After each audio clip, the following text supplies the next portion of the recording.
Hello, and welcome to another episode of the We Build Families podcast. This podcast is designed to create a space for us to talk about everyday Christian issues that we may not have the opportunity to do in a normal church setting. I am Pastor B, your host, and on today's episode, we will be discussing selfish Christians. It's kind of a hot button topic, almost kind of like a oxymoron, but we're going to talk about it. What makes us selfish in general, and then how we can do, or what we can do, excuse me, to fix that. All right. So right before we get started again, I want to thank you guys so much for listening to today's episode. Of course, make sure that you like, share, and subscribe to this podcast. If you're watching this video via YouTube, please make sure that you like and share the video as well.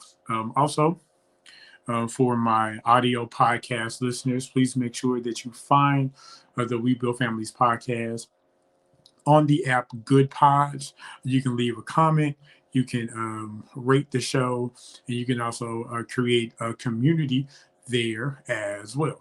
All right. So we're going to kind of jump right into it. So I came across a quote on Twitter the other day that really um, it kind of grabbed my attention, and I had to clutch my imaginary pearls, right? And so I'm going to read this quote. It is from a preacher by the name of Dennis F. Kinlaw, all right, and it's from the book This Day with the Master. Actually, I think this is a devotional. This Day with the Master. All right. It says Satan disguises submission to himself under the rules of personal autonomy. He never asks us to become his servants. Never once did the serpent say to Eve, I want you to be my master. The shift in commitment is never from Christ to evil, it is always from Christ to self. And instead of his will, self interest now rules, and what I want reigns. And that is the essence of sin. And so, obviously, this particular quote really opened up my eyes in my understanding as to the function of Satan's job, right? We typically believe that he comes with the desire for us to submit to him, right? And for um, us to do his bidding, right? Um, and as Christians, we always know that there's always a battle, or something that I think we've been taught is that there's a battle between good and evil, right?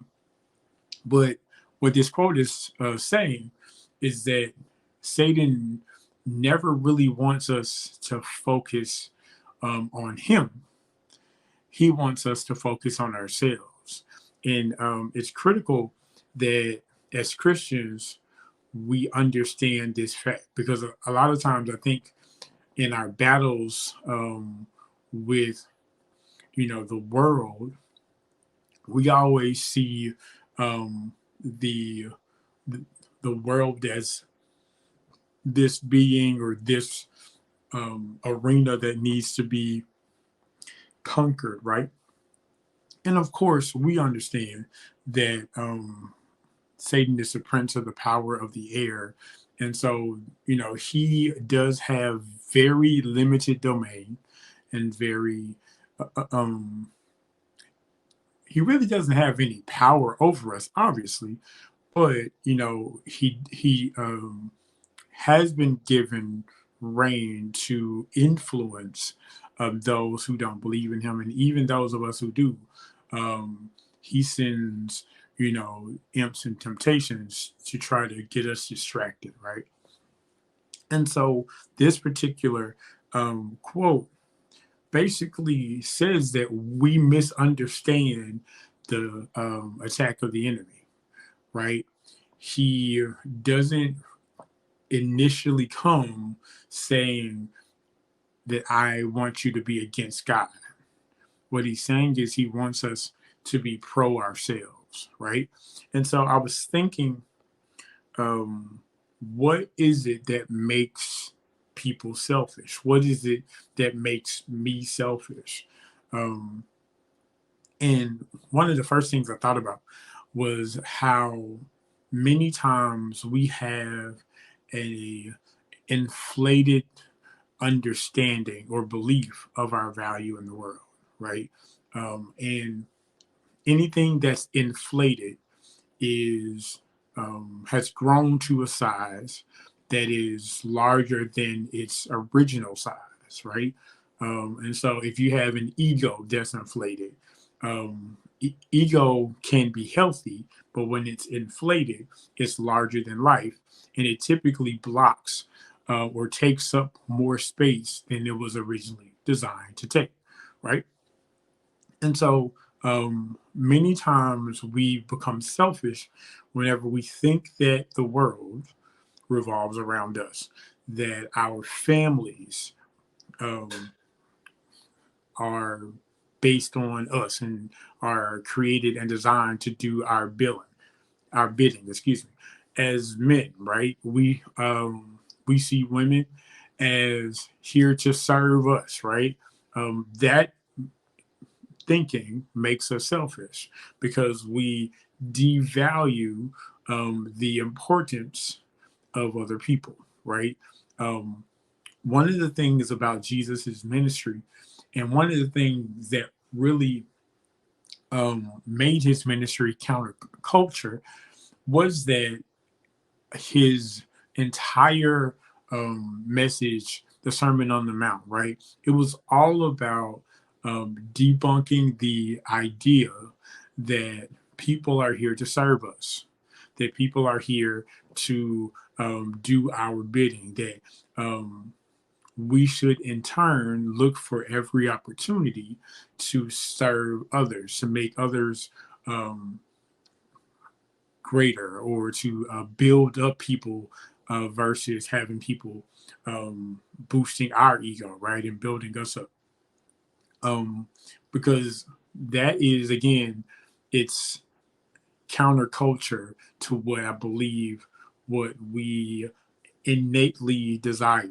We we were born with the desire to be fed, with the desire to have people pay attention to us, right? That's one of the things about young babies and young kids, is that if you ignore them for the shortest amount of time, they yell, they scream, they kick, right? They pout, they fuss, right? They even mess up and destroy property because you're not paying attention to them, right? And so some of those same traits can be applicable to someone who is selfish, right? And so thinking that the world is here to serve you is the wrong mentality, and is the first step to acknowledge whether or not um, you are selfish, right? Thinking of others first. That is the thing. Whenever you wake up in the morning, if all of your goals and your ideas is how people can serve you and make you greater and better, then you're leaning in that selfish direction. All right. The second thing I thought about was, you know that you're selfish whenever you're focused on competition instead of collaboration, right? So, um, competition in itself is always a good thing organically, because many times, especially whenever you're talking about sports, when you're talking about any type of battle, right? Typically, competition brings out the best in people, right? It sometimes it allows me to put my best foot forward because I want to make sure that I am doing my best, right? If I see my neighbor putting forth his best effort, and I know that I am not putting forth my best effort, then as a way of making sure that I'm not the weakest link, then I will, um, you know, hold up my end of the bargain so that together we can accomplish the goal. So that is more really on the end of collaboration. Competition gets us in trouble because we are comparing ourselves to someone else. And the sole goal of the comparison is to make sure that I come on top, that I come out on top, right? That I'm better than you, that I'm smarter than you, that I have more money than you, right?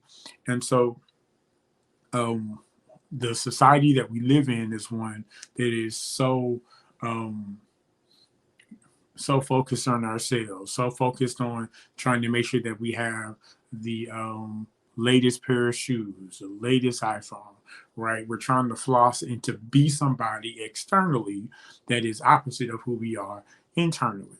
And so, whenever we focus so much on being the best, being the strongest, being the greatest, what that does is that isolates us from the crowd, right? One of the amazing um, questions that the disciples asked Jesus is there were, 12 um, of the disciples, right? And so they're walking with Jesus, and two of them pull Jesus to the side and say, "Hey, um,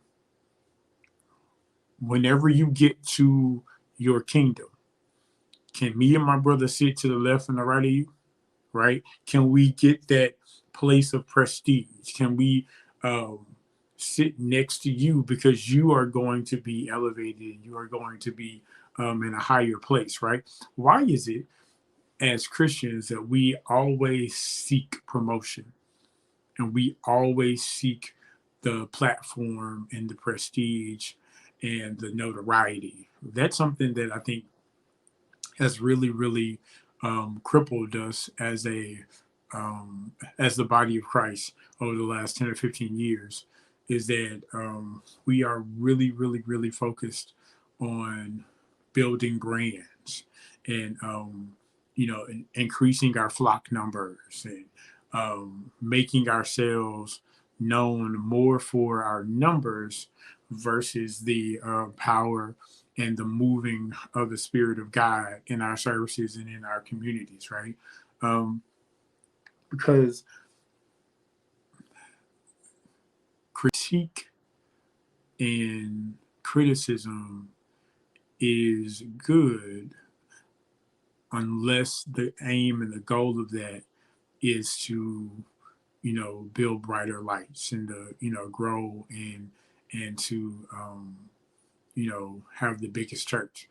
One thing that I've noticed, and I'm grateful that this isn't my local church, um, but I've noticed in the global church worldwide is that there have been a lot of moves and strides to make our church model and our church growth model comparable to businesses, right? And I'm not knocking any any growth strategy that is building the kingdom of God, growing people, right? Um, their families are being blessed, their communities are being blessed. I'm not knocking that at all. But there are some cases where people have been so enamored with getting, butts and seats and getting their membership totals to grow and to grow and to grow that once we have won this person as a slot in the roster, then we don't really go through the process of developing people and walking them through the trials of life. And as the church is kind of sad because we shouldn't be so commercialized that we lose sight on our mission and lose sight on our goal, right? Um, because this society that we live in, like I said, it is very, very me first. How can I satisfy myself? How can I make sure that um, I am fed and satisfied and well taken care of, even if that means at the expense of someone else being without, right? Um, so if we focus on competition and not working together to help one another, that's an issue, right? It's been said that specifically in the Black community, that one of the issues and one of the problems in our community is that we don't spend money in our own communities. It's been called that our money is liquid, that it doesn't stick in our same communities, right? That we'll as soon as we get money, we'll take that money and we'll spend it outside of our community. So there's no way for our community to grow and to flourish and to, you know, develop into strong communities because we don't really reinvest into ourselves. And so that's the purpose of collaboration, right? It's the collaboration that builds communities, that builds families, right? Mothers and fathers, it's wise for us to lean on your spouse or um, you know, talk to your children, right? Build your children up, grow the family into the unit that God has designed us to be, right? And so again, it's better for us to focus on the whole versus us individually. All right. Now, in let me okay, so in Matthew 22, Jesus is asked, "What is the most important commandment?" Right? That's what a Pharisee wants to know. What is the most important commandment? And Jesus says, "You must love the Lord your God with all your heart, all your soul, and all your mind. This is the first and greatest commandment. A second is equally important: love your neighbor as yourself. The entire law and all the demands of the prophet are based on these two commandments." And as a church, as a country, as a nation, and as a world, we are utterly confused as to who our neighbor is. Utterly confused. Because what I believe we do is we categorize and we prioritize who our neighbor is based on what they can do for us. So if I have neighbors who are of the same skin tone as me, in the same tax bracket as me, in the same, you know, affluential community as me, if they drive what I drive, if they go to the same golf course, even if they go to the same church as me, this person has to be my neighbor because they look like me, right? They make the same amount of money. We fellowship in the same circle. So obviously, this is the neighbor that God has intended for me to love. And everybody else are cast to the side. And that is not Jesus's intention, right? Um, I'm not sure exactly where it is in the word, but someone follows up this question and says, "Well, Lord, who is my neighbor?"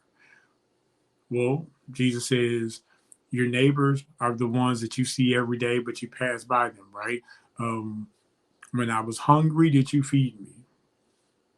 When I was naked, did you clothe me? When I was thirsty, did you give me something to drink?" Right? Um, the I had the pleasure of um, earlier this week, because this week is the week of Thanksgiving. So while I'm here, happy Thanksgiving, everybody.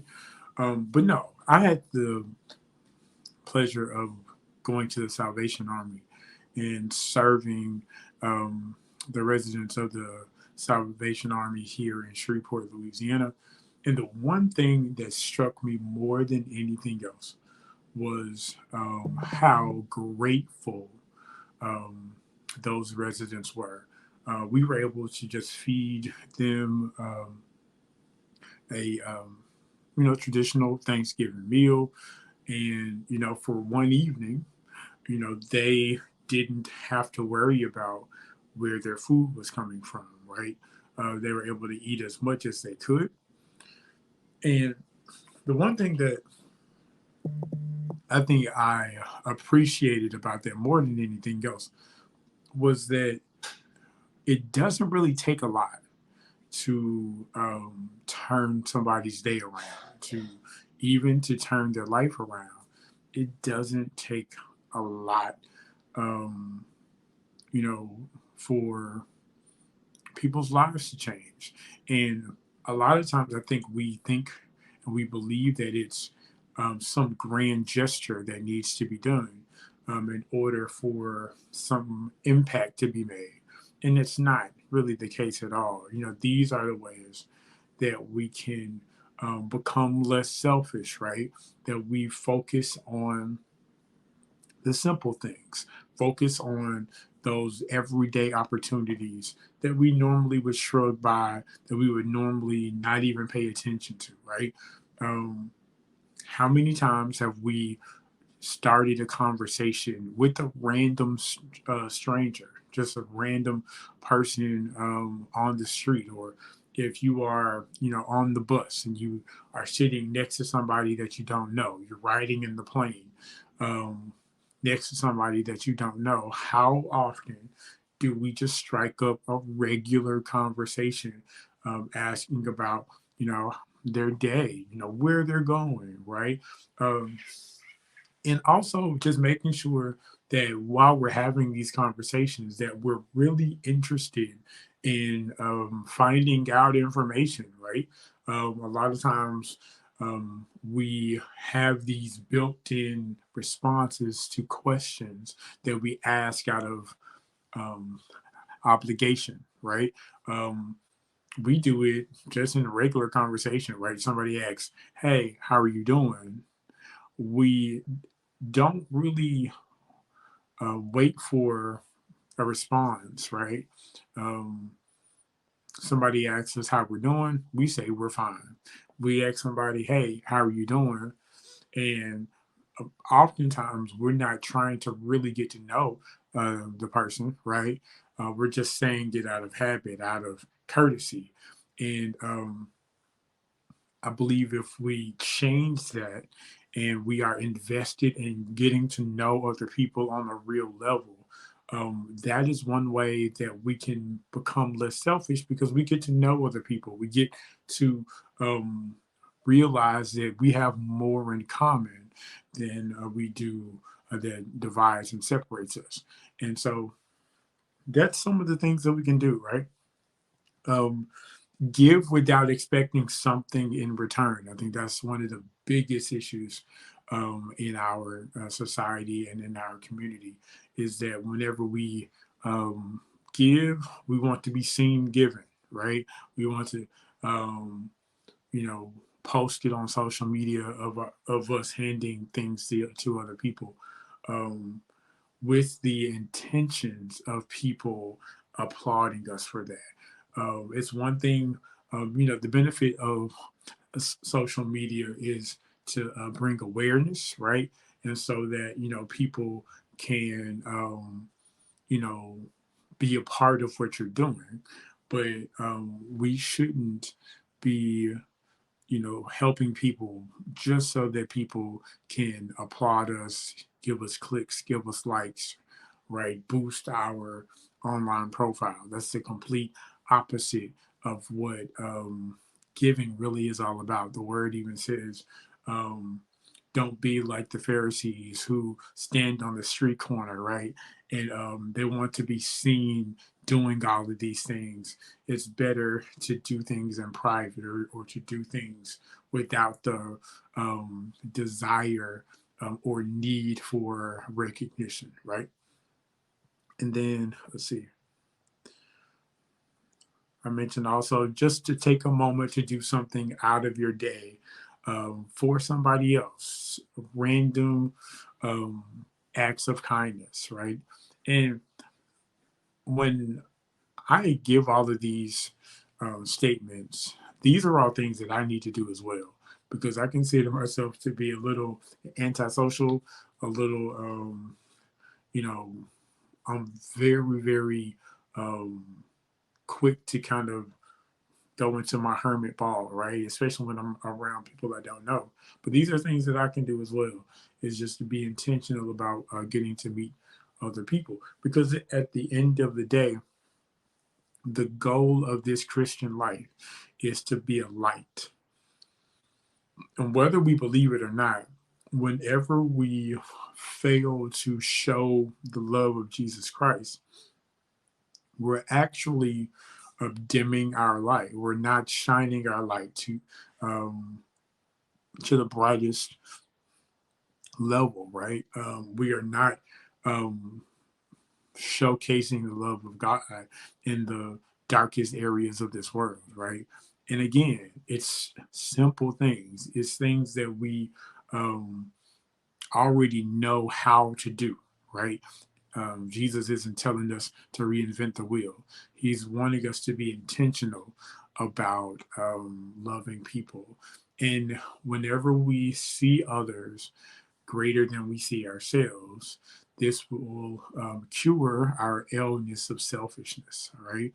Um, think about other people, right? Whenever people come across your mind, family members, church members, presidents, right? People in government, your boss, whenever these people come across your mind, pray for them, right? Again, these are things that we can do. Many times um, we bypass the simple stuff to run to what's complicated and what quote unquote will be seen by more people. But it is those simple everyday things that show the care and the love, and that really let people know that they matter to us, right? Every person has a desire to belong to a sense of community, right? They want to be valued and want to be noticed as real people. And these are the ways that we can do that. So that's my challenge for you today. With Thanksgiving being this week, um, take a moment, right, to do a random act of kindness, right? Let's be intentional this week, and let's be the hands and feet of Jesus. Let's really, really love people outside of our comfort zone. Be intentional on this week and just watch your world change and watch how you feel. Um, it was just so great this week to see those smiling faces of those people that we fed today. Like that blessed me beyond anything that I could have ever imagined. And so I intend on doing that um, more often in these coming weeks and months and years. All right. So thank you again for listening to today's episode. Of course, this episode can be found everywhere where podcasts are available. If you have the Good Pods app, make sure that you search for the We Build Families podcast. Rate us, comment on the show, let us know what you love, any areas that we can improve. We certainly want to know that as well. And until next time, be blessed, love God, love people, and we'll see y'all next time. Peace.